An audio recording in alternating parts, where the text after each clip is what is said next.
বীরপাড়া থানার বান্দাবানি চা বাগানের 100-র বেশি পরিবার বুধবার দুপুর 12টা নাগাদ অন্য দল ছেড়ে বিজেপিতে যোগদান করলো।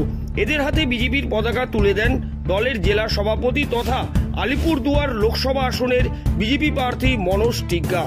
তিনি জানান, ওই 100-র বেশি পরিবার আগে তৃণমূল বামফ্রন্ট করত। বান্দাবানি চা বাগান খুললেও শ্রমিকরা তাদের প্রাপ্য সুযোগ সুবিধা পাচ্ছে না বলে অভিযোগ করেন মনোজবাবু। পাশাপাশি এলাকায় রেশন, রাস্তাঘাট, জল সবকিছু নরেন্দ্র মোদীর সৌজন্যে হচ্ছে বলে দাবি করেন তিনি।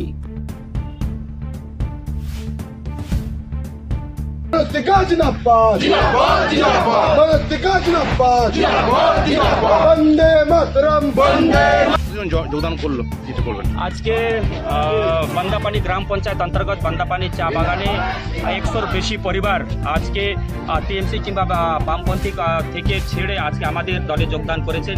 আমরা তাদেরকে আমাদের পরিবারের স্বাগত জানাই। আমরা বিজেপি পার্টি বলে মনে করি না, আমরা পরিবার মনে করি। তাই আমাদের পরিবারে যারা যোগদান করেছেন তাদেরকে স্বাগত জানাই। এবং মোদিজির এখানে যে মাদারিহাট ব্লক অন্তর্গত যে বান্দাপানি গ্রাম পঞ্চায়েত হয়েছে, সেখানে প্রচুর টাকা এসেছিল গ্রাম উন্নতির জন্য। যেহেতু এটা আইটিডিপি এরিয়া, কিন্তু সে টাকাগুলো খরচ না করে অন্যদিকে তারা ড্রেন আউট করে দিয়েছে। তাই যা উন্নয়ন হওয়ার কথা ছিল সেটা কিন্তু সে উন্নয়নটা হয় নাই। তাই ওনাদের বক্তব্য যে এখানে বিজেপি সরকার না থাকা সত্ত্বেও কিন্তু মোদিজি আমাদের জন্য অনেক কাজ করেছেন। আমরা যে রাস্তায় দাঁড়িয়ে আছি, এখানে আগে গর্ত ছিল, ড্রেন ছিল, এটা প্রধানমন্ত্রী গ্রাম সড়ক যোজনার মাধ্যমে রাস্তাটা তৈরি হয়েছে। তারপরে এই সরকার আসার পর থেকে রেশন বন্ধ করে দিয়েছে।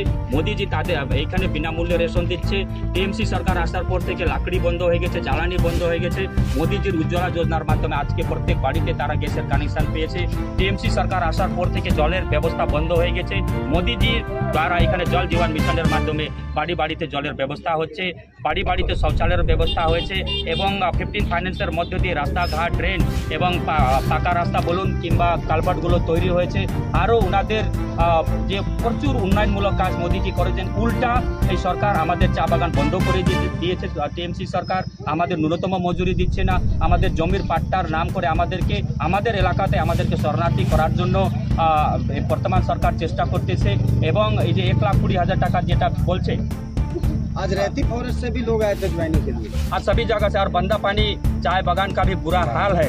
तो এইখানে 1200 লেবার আছে, কিন্তু 500-600 কাজ করতে, তারা কিন্তু আজ পর্যন্ত কোনো রিপ্লেসমেন্ট পায়নি। তারা কিন্তু বাম এবং কংগ্রেস এবং টিএমসিরা ঢাক ঢোল পিটিয়ে বাগানটা খুলেছে, আমরা খুলে দিয়েছে, কিন্তু যে বেসিক